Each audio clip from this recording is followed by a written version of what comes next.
Good day, everyone. I am Brenton L. T. Cruz, and today we're going to discuss two of the most important foundations of any organization, which is organizational structure and management functions. These two go hand in hand. So, structure, it determines how an organization is arranged, while management, it determines how it operates. So, together, they shape how organizations achieve their goals effectively. And so here's what we'll accomplish today. You'll learn what an organizational structure is, what affects its design, and what types exist. Then we will explore the five management functions that bring the structure to life. So first, we will discuss the organizational structure. Alright, so let's start with a simple but really important question.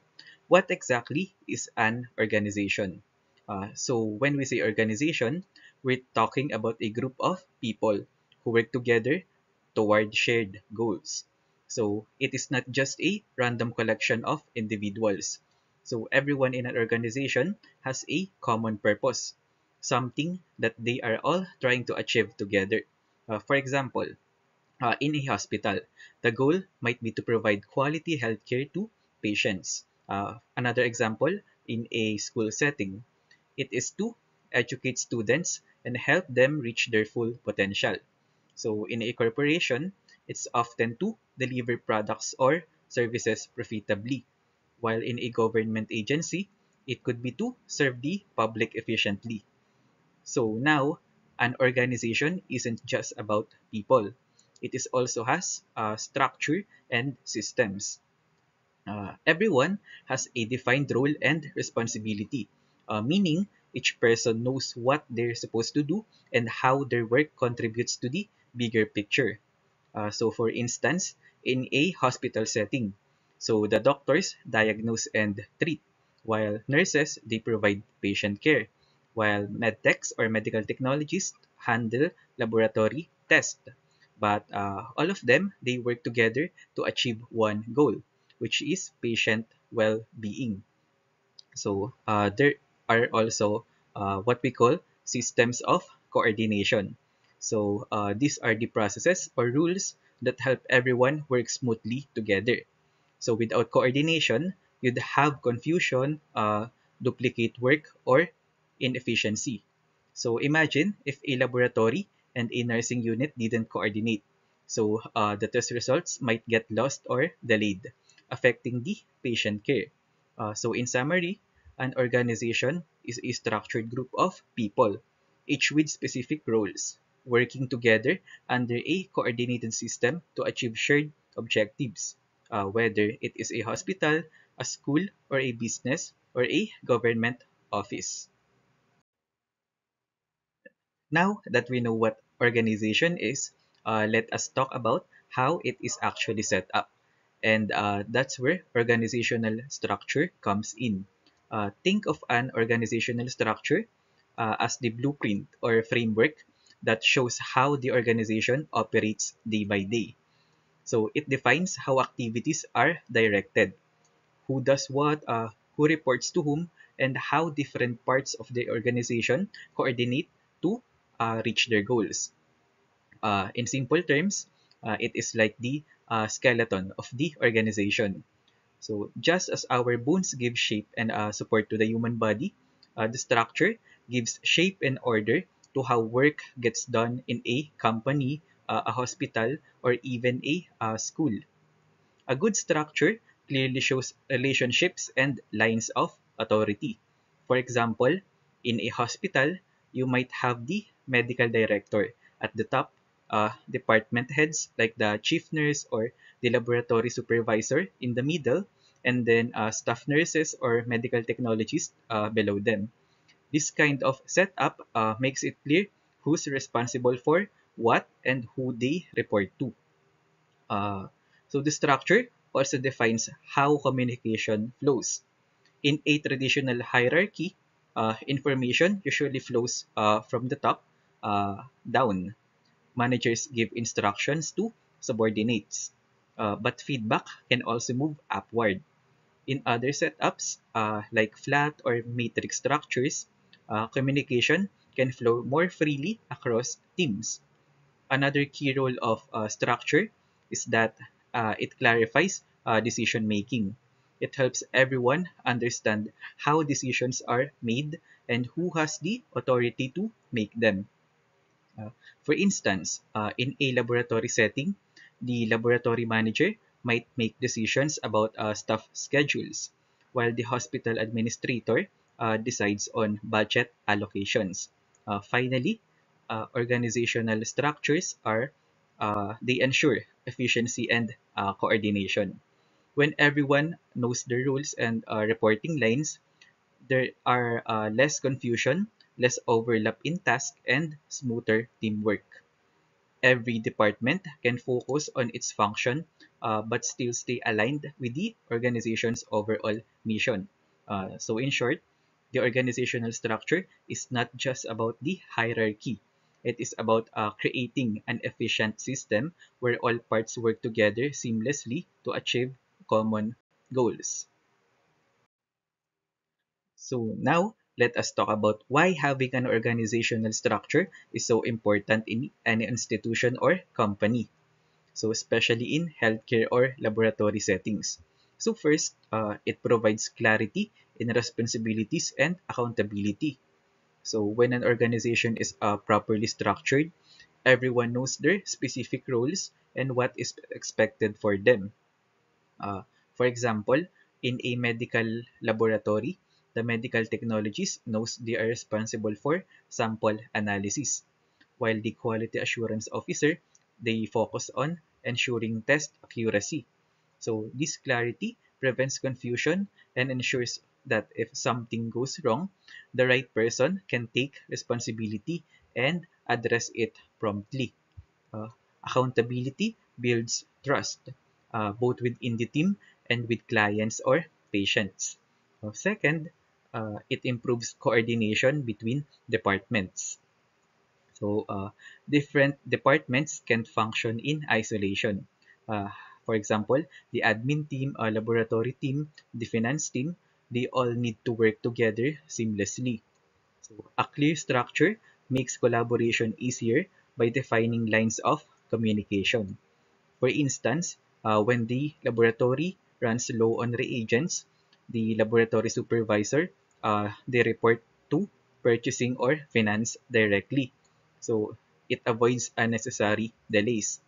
So coordination becomes smooth and systematic. So third, it promotes efficiency and avoids duplication of work. So without a clear structure, two people might end up doing the same task. Or worse, no one does it because everyone assumes someone else will. So a well-defined structure ensures resources are used wisely and efforts are not wasted. Think about a hospital. If both the nursing and laboratory departments start collecting the same patient data, so it wastes time. But with structure, tasks are divided efficiently.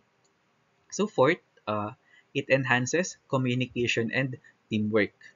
Uh, so when reporting lines and roles are clear, information flows properly from one level to another. For example, in the laboratory, results go from analyst to supervisors to the chief medical technologist. So this keeps the process organized and transparent. So it also encourages teamwork because everyone understands how their role connects to others' role. So lastly, it supports decision making and long-term stability. So an effective organizational structure ensures that decisions are made by the right people and at the right level. So leaders can make strategic decisions while operational staff focus on execution. So over time, this stability helps the organization adapt to changes, such as new technologies or government policies. For example, when a new DOH regulation comes out, an organized laboratory can quickly decide who will implement the changes and how. So overall, the organizational structure acts like the skeleton of an organization. So it holds everything together. Uh, Without it, even the most skilled professionals can end up working ineffectively or in conflict. The choice of structure isn't random, it is strategic. So, a startup aiming for innovation may choose a flat or matrix setup to encourage creativity. Meanwhile, a hospital or government office often adopts a hierarchical model to maintain control and order. The organization's goals, size, and culture determine what structure works best. Culture, especially, shapes how people communicate, whether decisions are made collectively or from the top. All right, let's move on to one of the most important consideration when designing an organizational structure, which is the goal and strategy of the organization. So every organization has a unique purpose or vision. Some aim to grow and expand, while others focus on maintaining efficiency, stability, or quality. So the kind of structure an organization chooses should always match what it is trying to achieve. For instance, if a company or institution is growth oriented, meaning it wants to expand quickly, innovate, or take on multiple projects at once, it usually benefits from a more flexible structure, like a matrix structure. Because in a matrix setup, people can work across departments or projects, which makes it easier to adapt to new challenges. Uh, let's take an example from the healthcare field. So imagine a large hospital that is trying to add new specialized units like molecular diagnostics or telemedicine services.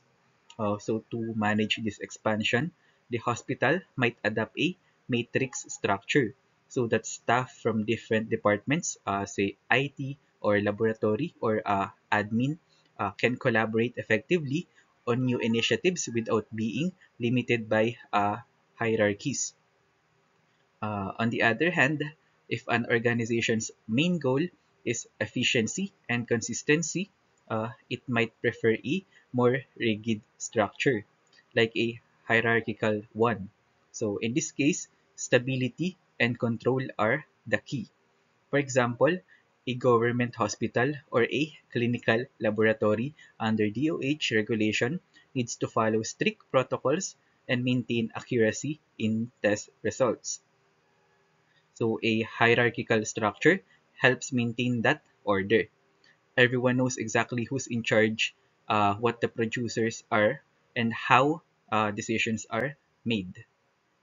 That kind of control ensures that operations stay compliant and standardized. So basically, uh, the structure should reflect the strategy. If the goal is innovation and adaptability, go flexible. But if the goal is control and consistency, go for a structured one. There's no one size fits all approach here. So what works for a fast growing startup might not work for a regulatory institution. And what works for a research center might not fit a traditional hospital setup. So the key takeaway is that the organization structure must support its goal, not limit them. So the clearer the strategy, the easier it is to choose a structure that helps achieve it efficiently. So now, another big factor that affects how an organization is structured is its size.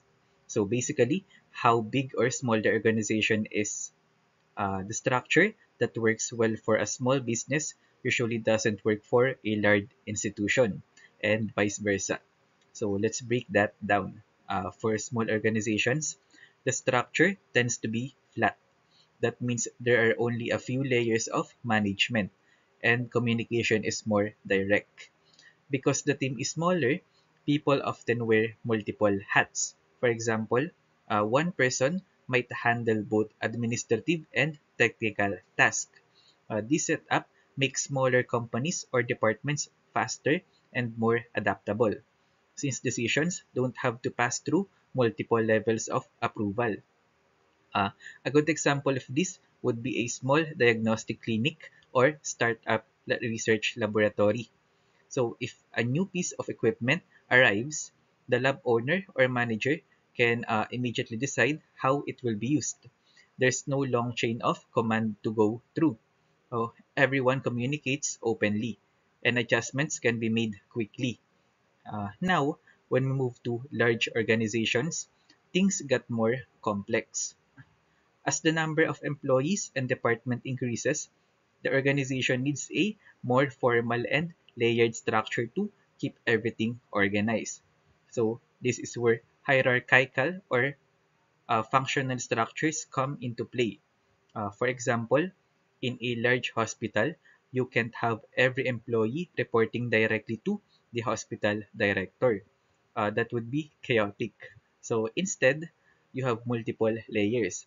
So for example, we have the department heads, the supervisors, the team leaders, and then the staff. So this helps manage the workload and ensures that communication flows properly. So the downside, of course, is that larger structures can sometimes slow down decision making because of all the levels involved. But they are necessary to maintain control, order, and coordination in big institutions where hundreds or even thousands of people are working together. The takeaway here is small organizations thrive on flexibility and quick communication, which is why flat structures work best for them. On the other hand, the large organizations uh, they need clear hierarchies and defined roles to manage their complexity efficiently. So the structure should always match the scale of the organization, enough to keep things organized but not so rigid that it slows the progress.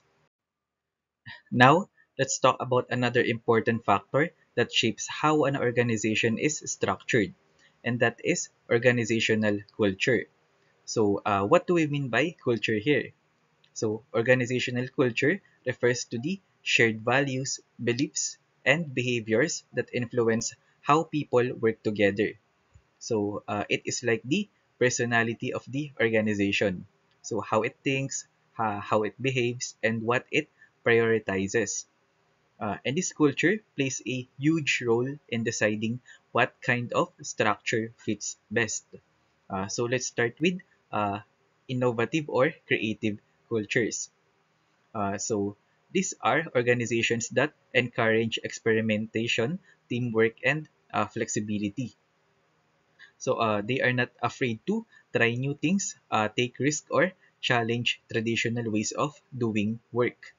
So for those types of organizations, open and team-based structures such as flat or matrix structures work best.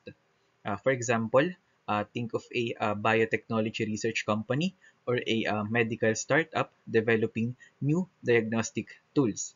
These teams often need to collaborate across departments like R&D, IT, and clinical validation.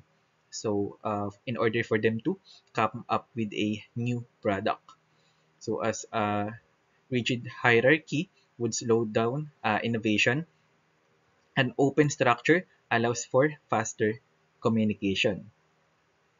And on the other hand, traditional or bureaucratic cultures value stability, culture, and clear authority. So these organizations operate best with hierarchical structures, which where each person knows exactly where they stand and who they report to. So this setup ensures consistency and minimizes error, which is crucial in environment that can't afford mistakes. For instance, in a government hospital or regulatory agency, the culture tends to be more formal. So decisions have to follow proper channels. Documentation is important, and procedures must comply with national standards. So in these cases, a hierarchical structure supports that culture because it enforces discipline and accountability. So to put it simply, culture and structure go hand in hand. If you try to use a flexible structure in a very traditional organization, you might create confusion. And if you impose a rigid hierarchy in a creative organization, you'll probably slow down innovation. So the key is alignment. The structure should reflect the culture. If the organization values creativity, use a structure that allows freedom. If it values order and control, use one that emphasizes authority and process. So when culture and structure align, the organization functions smoothly and people feel more comfortable and productive. So now, another big factor that influence how an organization is structured is its technology and environment. So basically, it pertains to how fast things change around it and what kind of tools or system it relies on. So let's start with environment. So when we say environment, we're talking about everything that surrounds the organization. So for example, the market condition, the competition, the government regulations, and even customer expectations. So if the environment is dynamic or fast changing, the organization needs a structure that is flexible and quick to respond. For example, take the healthcare technology sector. So new diagnostic tools, automation systems, and even AI-driven analyzers are being introduced all the time. So a company or laboratory operating uh, in this kind of environment needs a structure that allows them to adapt quickly. So maybe use a matrix or a flat structure where teams can make fast decisions, share updates easily, and respond to new developments. So flexibility becomes a survival tool in fast-paced industries. So on the other hand, if the environment is stable, where changes happen slowly and operations are more routine, a formal and centralized structure works best. Think about a provincial hospital or a long-established clinical laboratory that follows standardized protocols for years. So the work is repetitive but critical. Accuracy and consistency are more important than rapid change. So hierarchical structure ensures that everyone follows the same procedures and decisions go through proper channels. So this helps maintain reliability and control. So now let us connect this to technology. So the kind of technology an organization uses can also determine how its structure should look. So organizations that rely heavily on advanced or digital technologies often need more decentralized collaborative systems because information flows faster and employees have access to more real-time data. So for example, laboratories using digital LIS or laboratory information systems can communicate results instantly, which reduces the need for multiple management layers. But meanwhile, organizations that use traditional or manual systems might still prefer a centralized approach to maintain oversight and prevent errors. So to summarize, if the environment is dynamic and technology is evolving fast, choose a flexible, adaptive structure. But if the environment is stable and technology changes slowly, a formal hierarchical structure works better. Ultimately, the structure should help the organization cope with its surroundings, not to hold it back. The more uncertain or fast-paced the environment, the more the organization needs flexibility to keep up. So now that we understand the factors that influence structure, let us explore the different types. Each has its advantages and drawbacks, depending on what the organization value most, either control, flexibility, or specialization. So we have five different structures. We have hierarchical structure, flat structure, functional structure, matrix structure, and divisional structure. And let's start with hierarchical structure, which is considered the oldest and most traditional form of organizational structure. So you have probably seen this setup before. So it looks like a pyramid where authority flows from the top all the way down to the bottom. So at the very top, you have the top management. So people like the CEO, president, or director. Below them are the middle managers, such as department heads or supervisors. And at the base are the employees or staff who carry out the day-to-day operations. So everyone knows exactly who their boss is and who they report to. That's we call a clear chain of command. So one big advantage of this system is clarity. So because roles and responsibilities are well defined, there's little confusion about who does what. So it also brings stability. Organizations with this structure tend to be very orderly and disciplined. And since authority is centralized, supervision and control are straightforward. Uh, so the boss gives the orders and the team follows. As simple as that. So now the downside is the hierarchical structures can be slow when it comes to decision making. Since instructions and approvals have to pass through several layers, it can take time for ideas to move up or for feedback to come down. So this system also tends to be less flexible, which means it is not ideal for organizations that need to innovate or adapt quickly. So employees at the lower levels might feel they have little voice in decision making, and that can sometimes discourage creativity. To make this more relatable, think about a government agency, a school, or a hospital. So these institutions often use a hierarchical structure because it ensures order and accountability. For example, in a hospital, so the medical director is at the top, followed by department heads like the uh, chief of laboratory or nursing, and then the staff under each department. So this setup makes it easier to monitor performance and maintain compliance with policies.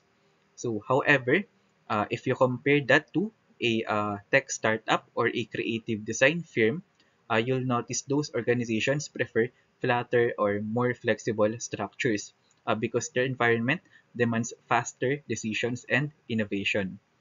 So in summary, the hierarchical structure works best when the organization values control, stability, and discipline. But it might not be best fit for those that need speed, adaptability, and creativity.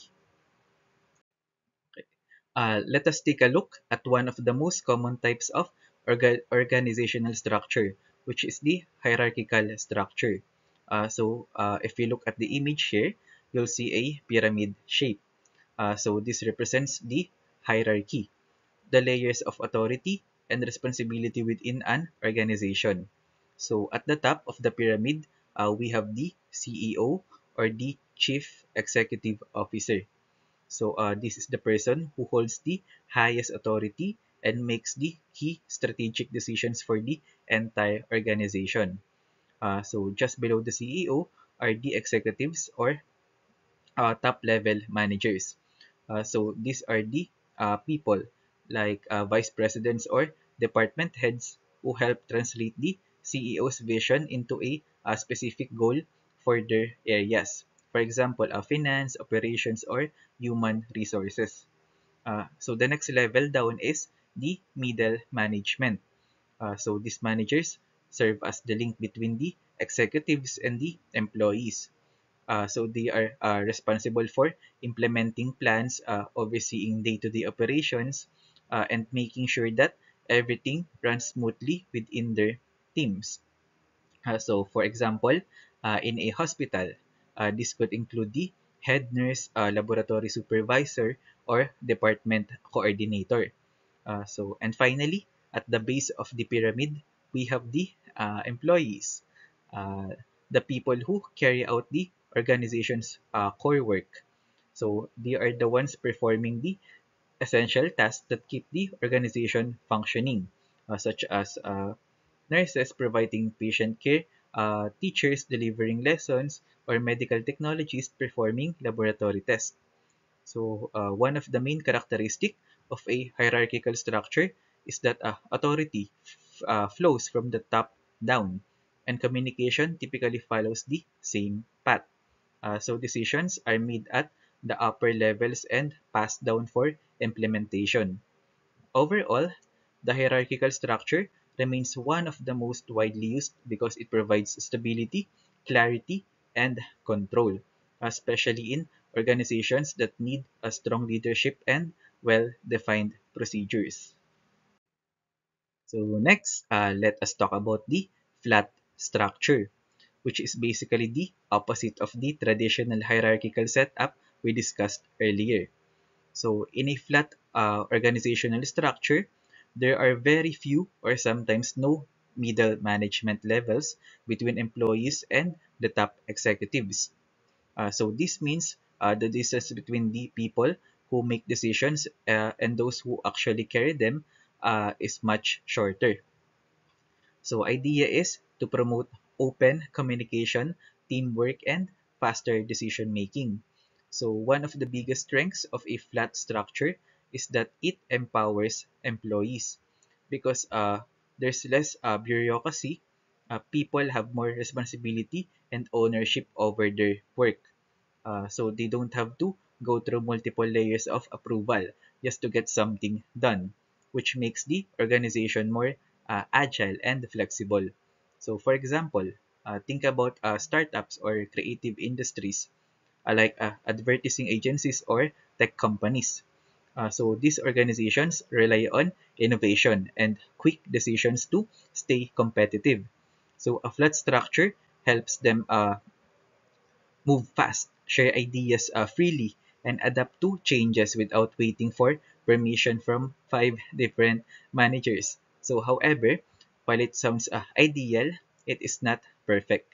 So, a flat structure can lead to role confusion uh, because when everyone is equal, sometimes people aren't sure who's really in charge of certain tasks. Also, since there are fewer managers, those in leadership roles can become overloaded with responsibilities. So it works great when the company is small, but as it grows, maintaining the structure can get tricky.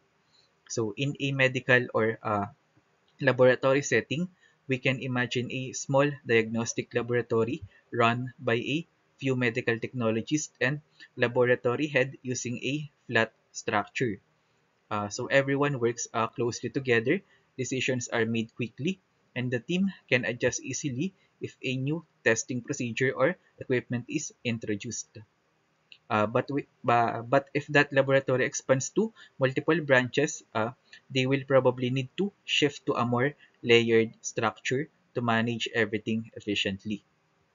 So overall, the flat structure is perfect for small, innovative, and fast-moving organizations. But it may not be sustainable for larger institutions that need formal systems of control. So here's a sample of a flat structure, also known as a horizontal structure. So if you look at the image on the screen, you'll notice that it's quite simple. There's one manager on top and several employees directly below. So there are no multiple layers of supervisors or middle managers in between.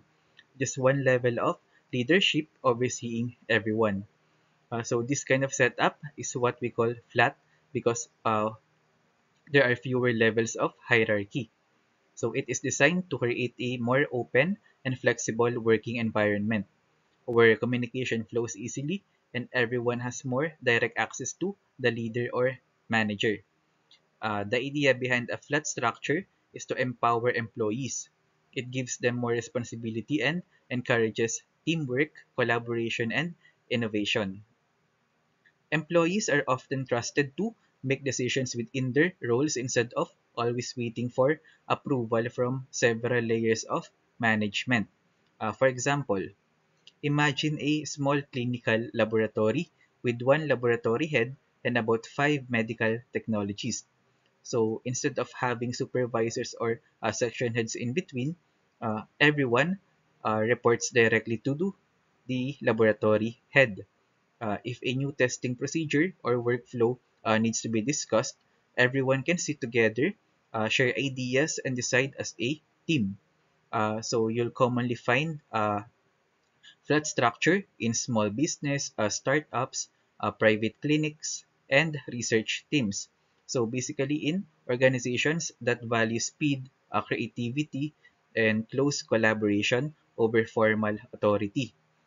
So overall, the flat structure is great for smaller, agile organizations, where teamwork and flexibility matter more than strict rules or long chains of command.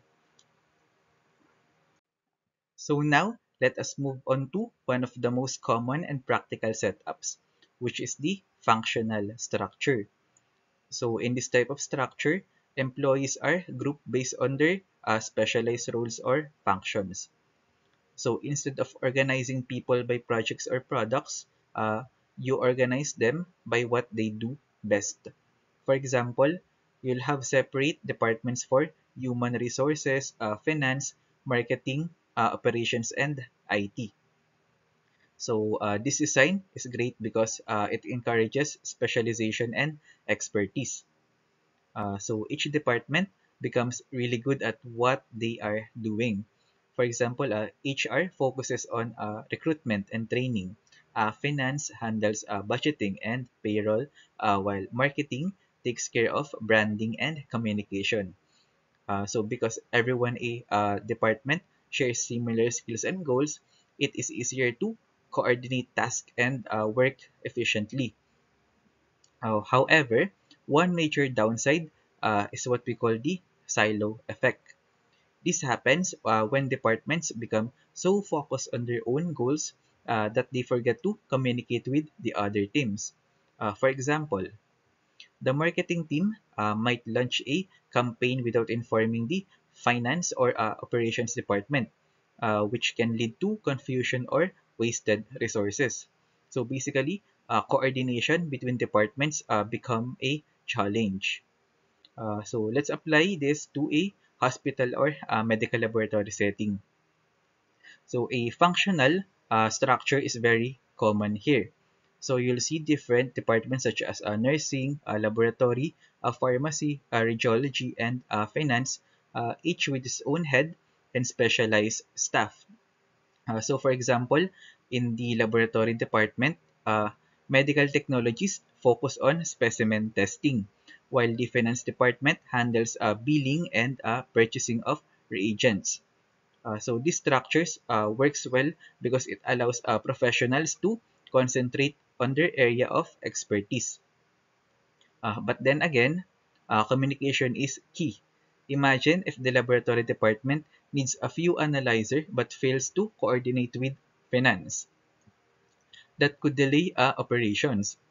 So while the functional structure promotes efficiency and professionalism, it also requires a good interdepartmental communication to prevent silos. To summarize, a functional structure is perfect for organizations that value specialization and consistency, like hospitals or universities, because it brings clarity and efficiency, but it needs a strong coordination to ensure everyone's working toward the same overall goal. So now, let's take a look at the functional structure example. So if we look at the image on the screen, you'll notice that the organization is divided into different departments or functions, such as finance, marketing, operations. So each department has its own manager, and underneath them are the employees and even interns who specialize in that function. So basically, a functional structure groups uh, people based on their area of expertise or the kind of work they do. For example, all accountants and bookkeepers are placed under the finance department, while all marketing professionals work together under marketing. So this setup is very common in large organizations because it helps create efficiency and specialization. When people who have similar skills work together, they can share knowledge, train each other, and improve their performance in that specific field. So let's connect uh, to our context. So imagine a hospital or medical laboratory. The organization might have departments such as clinical chemistry, hematology, or microbiology. So each department has a supervisor or section head who manages the day-to-day operation and reports of the laboratory head or director. So everyone in the hematology section focuses on blood tests, those in chemistry handle serum assays, and so on. So that's a functional structure in action.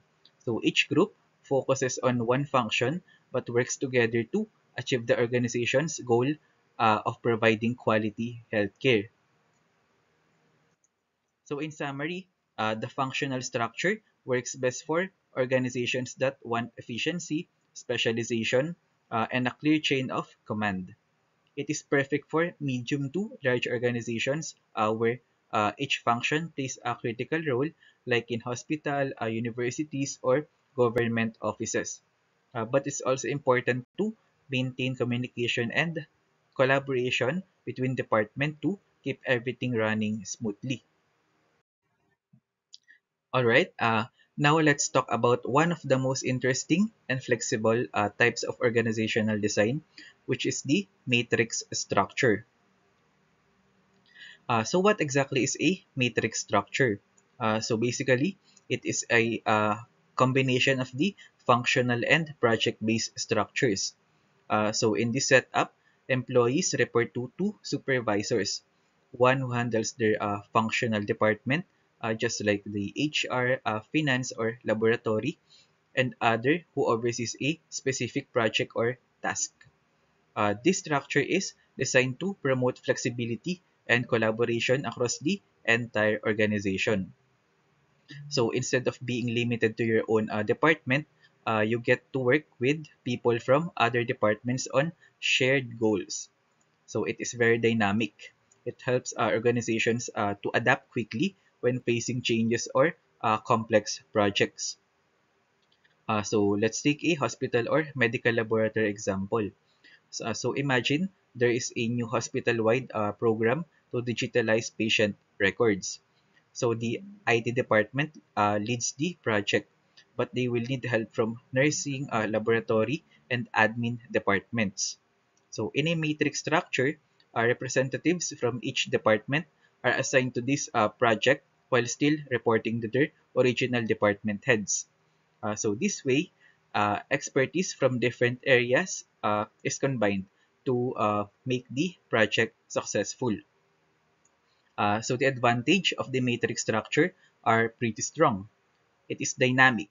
It encourages teamwork across departments, and it allows organization to respond quickly to change. So it is something that is especially valuable in healthcare, where procedures, technologies, and regulations evolve constantly.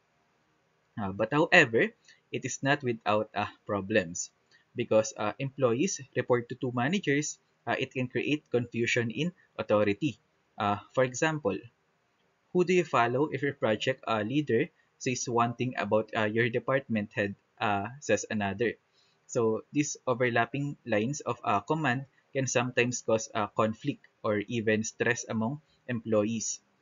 So that's why the matrix structure works best in project-based organizations or large corporations where collaboration and innovation are critical, such as pharmaceutical companies, research institutions, or international NGOs running health programs. Okay, this is a matrix structure. So if you look at the chart on the screen, you'll notice that employees or teams in this type of structure have more than one line of reporting. So for example, someone might report both to a functional manager, like the marketing or operations manager, and to a project manager overseeing a specific project. So in this setup, the organization combines elements of both the functional and project-based structures. This means that employees are grouped by their specialized skills but also assigned to specific projects or tasks that require collaboration across departments. Okay, so let's make that more concrete. Imagine a company launching a new product. So the product might need people from marketing, in finance, in sales, or in operations. So instead of creating a separate department for this project, the matrix structure allows these people to work together temporarily under a project manager while still reporting to their original functional manager. Okay, so this structure promotes collaboration and flexibility. In healthcare or laboratory settings, we also see this type of setup. So for example, when a hospital runs a research project, staff from different departments such as the clinical laboratory, nursing, and administration may work together under a project ladder while still reporting to their respective department heads. Okay, so now let's move on to another major type, which is the divisional structure. So in this setup, the organization is divided into smaller, semi-independent units called divisions, which can be organized based on product lines, geographic regions, or customer groups.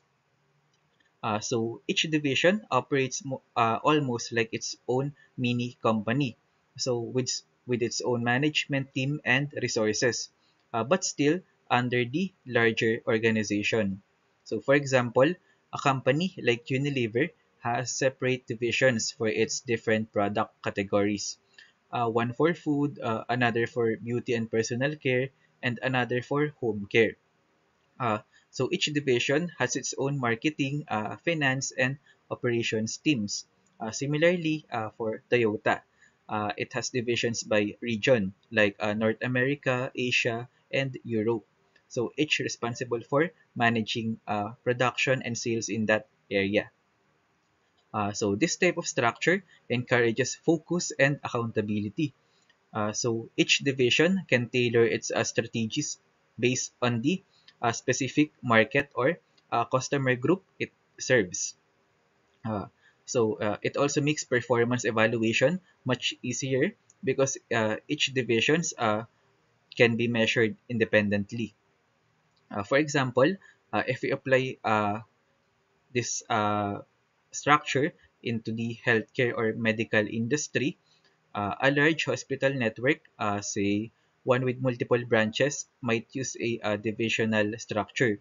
Each hospital branch could function as a division, managing its own operations, staff, and finances, while still following the policies of the main health system. This allows each branch to adjust to its local community's needs. For example, one branch might focus more on laboratory diagnostics, while another emphasizes surgery or maternal care. So, of course, uh, the divisional structure also comes with a few downsides. Uh, because each division operates semi-independently, resources like HR or finance teams can get duplicated, which raises cost. So there can also be competition between divisions. Uh, for example, two hospital branches might compete for funding or recognition instead of working together toward a common goal. And so this is a example of a divisional structure. So if you look at the chart on this slide, you'll notice that the organization is divided into different divisions, such as health, beauty, food, and admin and finance. So each of these divisions operates almost like its own mini company within the larger organization. So each division has its own departments. For example, research and development, manufacturing, finance, marketing, and customer service. So this setup means that each division focuses on a specific product line, service, or market area and can make decisions independently to meet its goals. Okay, so this structure is very common in larger organizations that offer a wide range of products or operate in multiple regions.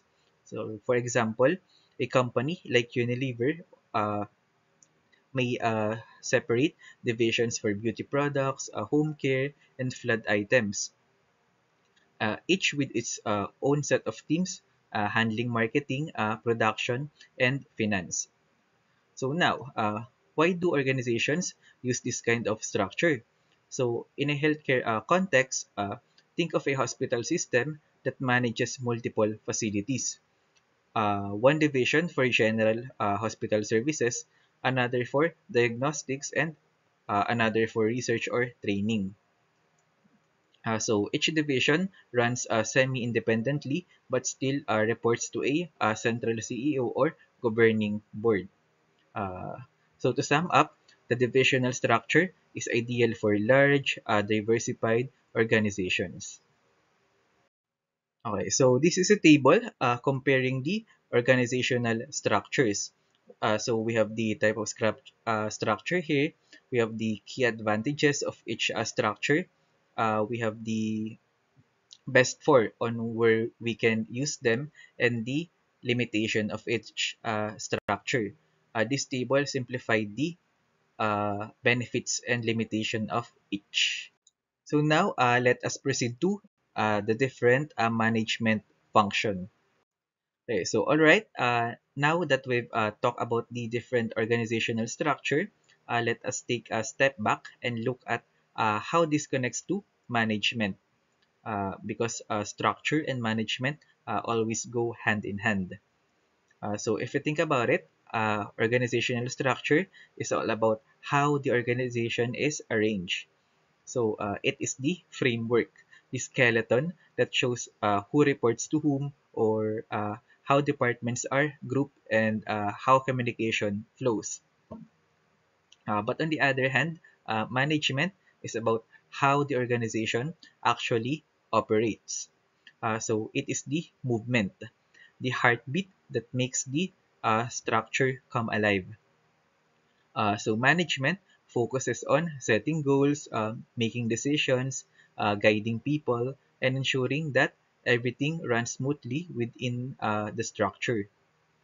So if we imagine an organization as a living body, so the structure is considered as the skeleton because it provides a shape and support. On the other hand, the management is the nervous system because it sends signals, it coordinates actions, and makes sure that every part of the work is toward a specific goal.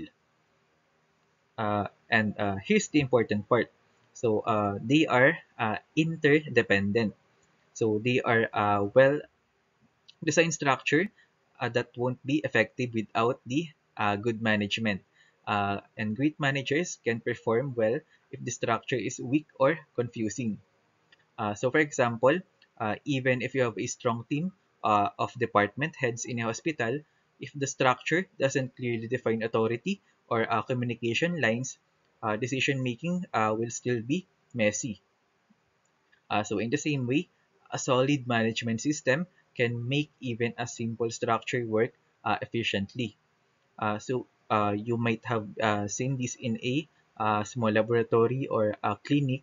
They don't have a fancy hierarchies, but because the management is hands-on, clear, and well organized, everything runs smoothly. Okay, so as we transition into the next part of our discussion, we'll shift our focus from how organizations are arranged to how managers make them function effectively. We'll start by looking at the management functions.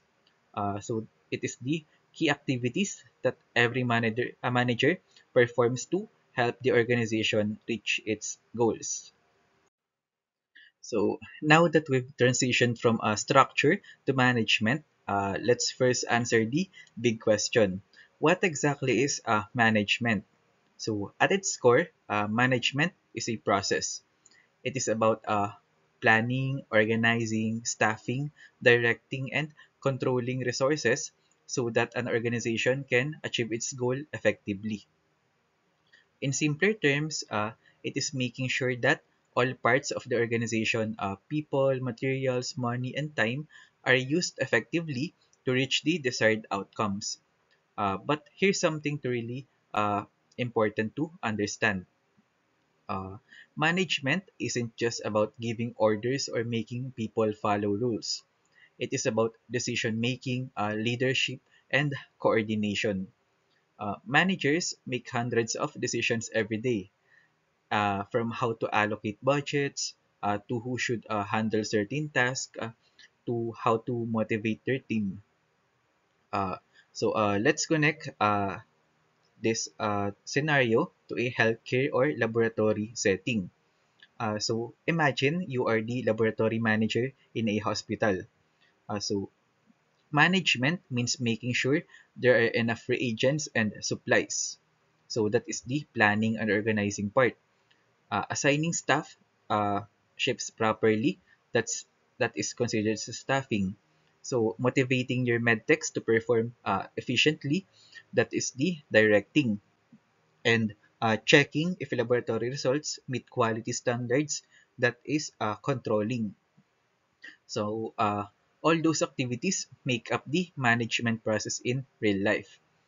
So another key phrase here is the uh, management focus on achieving results through people. So a good manager doesn't do everything alone. They achieve goals by coordinating and empowering others. In any organization, success depends on how well people are managed, guided, and motivated to perform at their best. So when we say management, uh, it is a process that means continuous and dynamic. So it doesn't stop after one goal is met. So managers are constantly adapting, making new plans, solving problems, and improving systems. Okay. These five functions form the backbone of management. So let's take a look closer at each. They don't happen once, they form a continuous cycle. All right, let's start breaking down the five functions of management. And the very first one, and arguably the most important, is planning. Planning is basically the foundation of management. So it's all about the setting of goals, identifying what actions are needed, and deciding how to achieve those goals effectively. In other words, before we start doing anything, we have to figure out what we want to achieve and how we're going to get there. And now, there are a few key aspects of planning. So the first is establishing organizational goals, which can be either short-term or long-term. Short-term goals are the things that you want to accomplish soon, like improving laboratory turnaround time or implementing a new test within the next 3 months. On the other hand, long-term goals could be something like expanding the laboratory's services or achieving ISO accreditation in the next 5 years. The second aspect is forecasting future conditions. This means anticipating what might happen, both opportunities and challenges. For instance, if you are managing a hospital laboratory, you might forecast an increase in patient load during flu season or plan ahead for reagent shortages. This helps you stay prepared instead of just reacting when problem occurs. Next, we have creating strategies and action plans. So once you've set your goals and anticipate what's coming, you need a concrete plan of action. Who will do that? Like when, and with that, and with what resources? Think of it like creating a roadmap that guides everyone's efforts toward the goal. And finally, planning also involves setting standards for performance. So these are benchmarks or indicators that help you measure progress. So for example, a laboratory might set a standard that 95% of all test results should be released within 24 hours. To put it simply, planning gives direction. Without it, an organization is just reacting to situations instead of moving forward with purpose. So now that we understand what planning is and why it is important, let's dig a little deeper into the different types of planning that managers use. So not all plans are the same. So they operate at different levels and time frames. Generally, there are three main types of planning. We have the strategic, tactical, and operational. So let's start with strategic planning. So strategic planning is the big picture kind of planning. It looks at the long term uh, of the organization. Strategic plans usually cover several years and focus on major goals like growth, expansion, or improvement in overall performance. For example, a hospital might have a strategic plan to expand services by building a new diagnostic laboratory or to achieve national accreditation within 5 years. So it involves top management like directors and executives and sets the tone for all other plans in the organization. Next, we have tactical planning.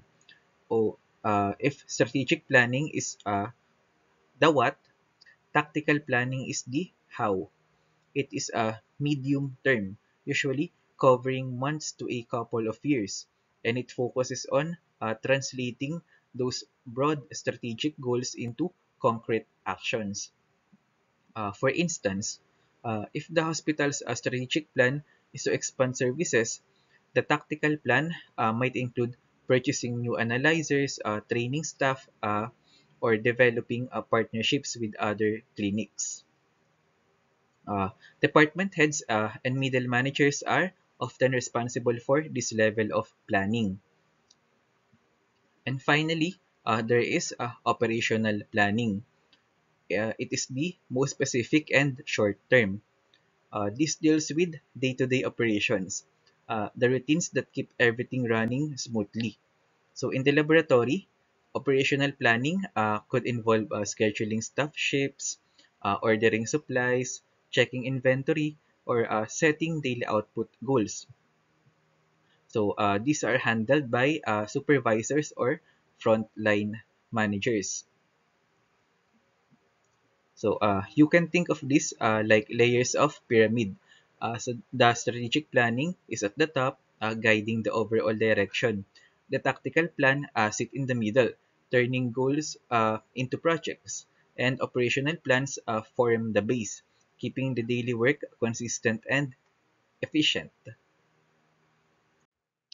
So after planning comes the second function of management, which is organizing. And this is where we start turning plans into reality. So if planning answers the question, what do we want to achieve? Then organizing answers, how do we make it happen? So organizing is about arranging tasks, people, and resources so that organization can accomplish the goals that were set during planning. So it is like building the structure that will support your plans. Uh, by assigning the right people, defining the roles, and making sure everything and everyone works together efficiently. So there are a few key activities involving here. So first, designing the organizational structure. So this is about the decision on how the organization should be arranged. So for example, will you use a functional structure, a divisional one, or maybe a matrix design? It's about figuring out the best way to group departments and lines of authority so that operations flow smoothly. Next is assigning tasks and responsibilities. Once the structure is in place, managers determine who does what. So everyone in the organization should know their specific duties so there's no overlap or confusion. In a hospital laboratory, for example, uh, one medical technologist may be assigned to hematology, another to clinical chemistry, while a third handles microbiology. Clear task assignments help maintain efficiency and accountability. Uh, the third activity is establishing relationships and authority. So this defines who reports to whom and how decisions are made. So it is important because it creates order and avoids chaos. Imagine if in the laboratory, everyone just decided on their own protocols. It would be very confusing. So establishing authority ensures that there is proper supervision, communication, and guidance. And finally, organizing involves coordinating resources, not just people, but also materials, finances, and equipment. It's about making sure everything needed to achieve the goal is available and allocated properly. For example, a laboratory manager ensures there are enough reagents, that instruments are maintained, and that funds are budgeted for new supplies or training. So overall, organizing is the bridge between planning and action. It transforms ideas into structured, coordinated activities. Now that we've covered planning and organizing, let's move to the third function of management, which is staffing. If organizing is about setting up the structure, staffing is about filling that structure with the right people. So it ensures that the organization has the right people with the right skills in the right position at the right time. So in simple terms, staffing is all about people, hiring them, training them, developing them, and keeping them motivated so they can perform effectively. So let's break down the key activities under staffing. So first is recruitment and selection. So this is where management finds and hires qualified individuals to fill up the open positions. So in a healthcare setting, this could mean recruiting licensed medical technologists, nurses, or administrative staff. So the goal is to choose people not just based on qualifications, but also on how well they fit the organization's culture and goals. So next is training and development. So once people are hired, they need to be prepared for their roles. So training focuses on current job performance. For example, orienting new medtechs on safety procedures, lab protocols, or equipment use. Development, on the other hand, looks toward the future, helping employees grow and take on more advanced responsibilities later on. For example, sending staff to seminars or specialized training programs helps build a stronger, more competent team. So then we have performance appraisal. So this means regularly evaluating how well employees are doing their jobs. So it's not just about pointing out weaknesses. It is about giving feedback, recognizing achievements, and identifying areas for improvement. For example, a laboratory supervisor might review a medical technologist turnaround time, accuracy of result, and teamwork, then use that data to plan further training or promotions. Finally, there is compensation and retention. So this involves making sure employees are rewarded fairly and have reasons to stay. So it is not just about salary. It includes benefits, recognition, work-life balance, and opportunities for growth. So remember, retaining skilled people is often more cost-effective than constantly hiring new ones. So in short, staffing ensures that an organization runs with capable, motivated, and satisfied people. Now that we've defined staffing and talked about its key activities, let us focus on why staffing is so important in any organization. First, remember this. Human resources are the organization's most valuable asset. You can have the best machines, the most advanced technology, or a beautiful facility, but if you don't have the right people operating, uh, managing, and innovating within what system, it simply won't work effectively. In management, we often say that people make the organization. This means every goal, every output, and every achievement depends on the people behind it. In a hospital or laboratory, for example, the accuracy of test results, the safety of procedures, and even the trust of patients all rely on the competence and dedication of the staff. Uh, now, the second point, proper staffing ensures efficiency and motivation. When an organization is well staffed, work is distributed properly. There's less burnout, fewer errors, and smoother coordination.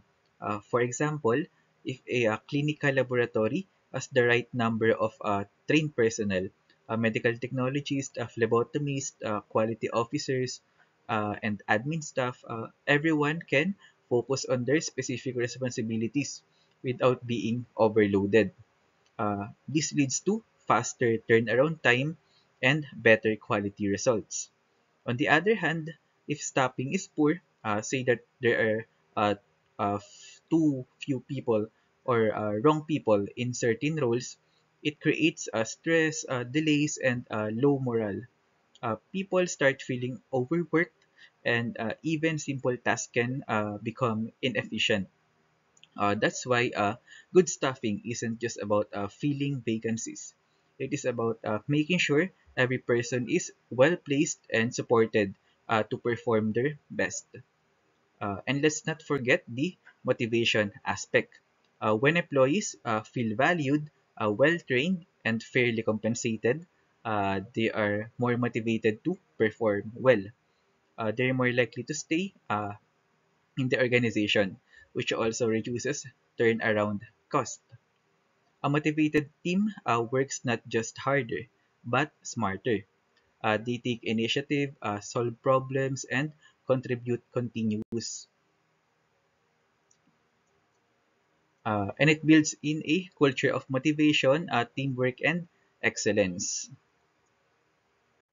So let's now move on to the fourth function of management, which is directing. So if you think of management as a continuous cycle, this is the stage where all the plans and organizational structures comes to life. So directing is all about leading, guiding, and motivating people so that they can work efficiently toward the organization's goal. It is not enough for a manager to just plan and assign tasks. People need direction, encouragement, and purpose to perform their best. So this is where the human side of management really shines. So let's break down its key components. First, we have leadership. So leadership is the ability to influence and inspire others. So a good leader doesn't just command, uh, they set an example.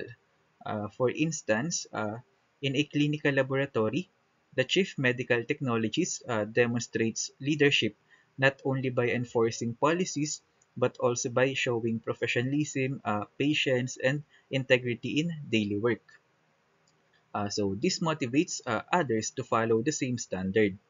So leadership can take many forms. Uh, Authoritative when firm decisions are needed, or participative when teamwork is important. So next is motivation.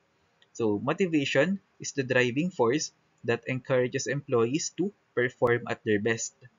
As managers or supervisors, we must understand that uh, uh, the reasons on how to motivate the people.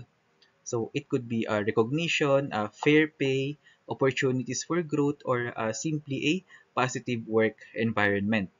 So for example, in a hospital setting, acknowledging a medical technologist accuracy in performing a critical test or giving opportunities for continuing education can boost morale and productivity.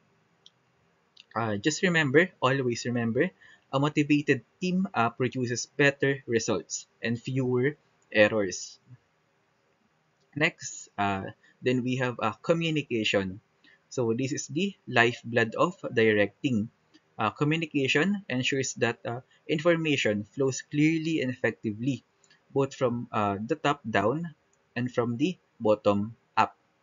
So managers must communicate expectations, policies, and feedback clearly, while also listening to the concerns and ideas of their staff.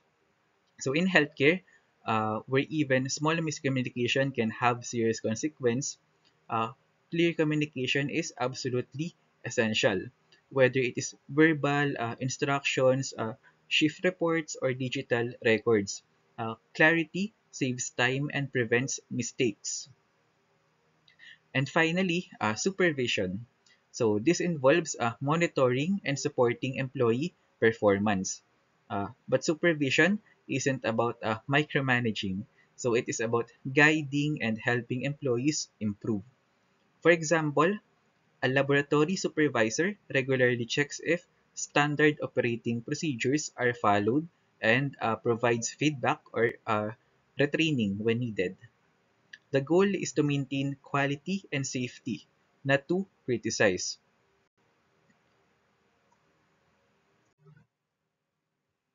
Now that we understand what directing means, let's talk about one of its most important aspect, the leadership style. So every manager or supervisor has a unique way of leading people, and these styles can greatly affect how the team performs. So there's no single best leadership style. It depends on the situation, the team, and even the type of work being done. So we'll go through the three most common style, which is autocratic, democratic, and laissez-faire. Let's start with the autocratic or directive style. In this approach, the leader makes decisions on their own and expects subordinates to follow instructions closely. It's a top-down method where authority is centralized. This style works best in situations where quick decisions are needed or when employees are still inexperienced. For example, in a hospital emergency department or a clinical laboratory handling infectious samples, a supervisor might use an autocratic style to ensure strict adherence to safety protocols. There's no room for negotiation. Rules must be followed for everyone's safety. However, while this style ensures control and efficiency, it can sometimes make employees feel less valued or afraid to share their ideas. So it's effective in crisis but not ideal for long-term motivation. Next is a democratic or participative style. This one's a bit more open and collaborative. Leaders still make the final call, but they involve their team in discussions and decision making. This style is great when you want to boost engagement, creativity, and a sense of ownership among employees. For example, a laboratory manager might hold a team meeting to ask for input on how to improve turnaround time for test results. By including everyone in the process, employees feel heard and become more committed to the outcome. But it has a downside because it can take more time to make decisions, but the payoff is often a higher morale and better teamwork. And finally, we have the laissez-faire or hands-off style. Here, the leader gives employees a high level of independence to make their own decisions. It works well when your team is highly skilled, motivated, and self-disciplined, like senior technologists or experienced professionals who already know their task by heart. For example, in a specialized molecular diagnostics unit, a supervisor might trust experts to handle complex procedures with minimal supervision. The risk, though, is that if employees aren't disciplined or lack direction, productivity might drop or confusion may rise. So this style requires trust and competence on both sides. Now, let's talk about the fifth and final function of management, which is controlling. When people hear the word controlling, they often think of strict supervision or micromanagement. But in management, it means something different. It's about monitoring performance to make sure the organization is on track towards its goals. Think of it like this. Planning sets destination, organizing and staffing prepare the vehicle, directing drives the team forward, and controlling ensures we stay on the right road and reach our goal efficiently. So it is the quality control stage of management. Let's break down the four key steps in control process. Step one is to establish performance standards. So before you can evaluate performance, you need a benchmark, a standard. So these standards can be quantitative, like target sales numbers or turnaround times, or qualitative, like customer satisfaction or quality test results. In a clinical laboratory, for example, the standard might be reporting test results within 24 hours or maintaining 98% accuracy in results. So these benchmarks give managers something concrete to measure performance against. Okay, so step two is to measure actual performance. So once the work is ongoing, managers need to collect data on what's really happening.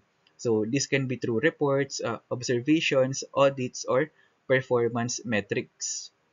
In our laboratory example, that could mean checking daily workload logs, turnaround time reports, or quality control charts. Measurement gives you a clear picture of how things are going. So step three is to compare results within standards. So after measuring, you will ask, are we meeting the goals we set? So if the results meet or exceed standards, so great. That means your system is working. But if there's a gap, like test reports are consistently delayed or accuracy is dropping, that's a signal that something needs attention. So this comparison helps identify strengths and weaknesses in the workflow. So step number four is to take corrective action. So this is where management steps in to make improvements. So corrective action can mean retraining staff, revising procedures, updating equipment, or even adjusting goals if they're unrealistic. For example, if delays in test results are caused by equipment downtime, uh, the correction action might be implementing a preventive maintenance schedule. It's also worth noting that controlling isn't just about fixing problems. It is also about continuous improvement. Okay, so now let's take a look at this diagram, the management cycle. So as you can see, it is not a straight line but a circle, which means that management is a continuous process, not something that stops after one round of activities. So at the center of this model is management functions, and around are the five key components, which are planning, organizing, staffing, directing, and controlling. Uh, so what's important to remember is that this is a cycle. So it is a dynamic cycle. Once you finish the controlling phase, the results you get inform the next round of planning. So this is where the concept of continuous improvement comes in. Always analyzing, adapting, and improving process. So in short, management never stops. Whether it's a hospital department, a diagnostic laboratory, or a classroom environment, good management means constantly evolving to meet new challenges. Okay, so let's take everything we've learned about structure and management and put it into a real world example. Something we can all easily relate to. A medical laboratory scenario. So in this scenario, the laboratory uses a functional organizational structure. That means it is divided into departments based on specialization. For instance, hematology, clinical chemistry, microbiology, and administration. So each unit focuses on a particular function and has its own set of staff, equipment, and responsibilities. So this structure works really well in a healthcare setting because it promotes expertise, efficiency, and quality control. For example, the hematology section handles complete blood counts and blood typing, while the chemistry section focuses on glucose, cholesterol, and enzyme testing. Microbiology, on the other hand, deals with cultures and sensitivity tests. The administration team manages documentation, finances, and coordination with other hospital departments. So now, let's look at how management functions are applied within this structure. So first is planning. So this is where the laboratory head or supervisor sets goals and prepares schedules for the staff. For example, they plan how many staff members are needed per shift, which machines require maintenance, and how to handle peak workloads like during flu season. So good planning ensures a smooth operation and helps prevent delays in patient testing. Next is organizing. So once the plan is in place, the manager arranges tasks, assigns responsibilities, and ensures the right resources are available. So for instance, they might assign one technologist to handle hematology samples, another to run chemistry analyzers, and one to oversee microbiology cultures. They also make sure reagents and instruments are ready for use. So this ensures that all tasks are properly distributed and resources aren't wasted. So third is staffing. So this function ensures the laboratory has qualified and trained personnel. So it includes hiring new medical technologists, conducting training, and evaluating performance. For example, the manager might ensure that new hires are oriented to biosafety procedures or trained in quality assurance. Remember, in a laboratory setting, human resources are the backbone of quality testing. So good staffing is crucial. Next is directing. So here, the supervisor provides leadership and motivation. They guide technologists, communicate updates on procedures, and maintain a positive work atmosphere. For example, if the chemistry analyzer suddenly fails, the manager must coordinate troubleshooting and keep the team calm and focused. Effective directing ensures staff stay motivated, efficient, and committed to accurate results. And finally, controlling. This is where the manager monitors performance and ensures standards are met. For example, they regularly check turnaround time to see if results are being released on schedule, and review accuracy through quality control checks. So if results are delayed or quality control values fail, corrective actions like recalibration or retraining are implemented. So as you can see, in a medical laboratory setting, structure and management functions work hand in hand. The functional structure provides order and specialization, while management ensures that all parts operate smoothly and efficiently to achieve one ultimate goal, which is delivering accurate and timely results for patient care. And thank you all for listening.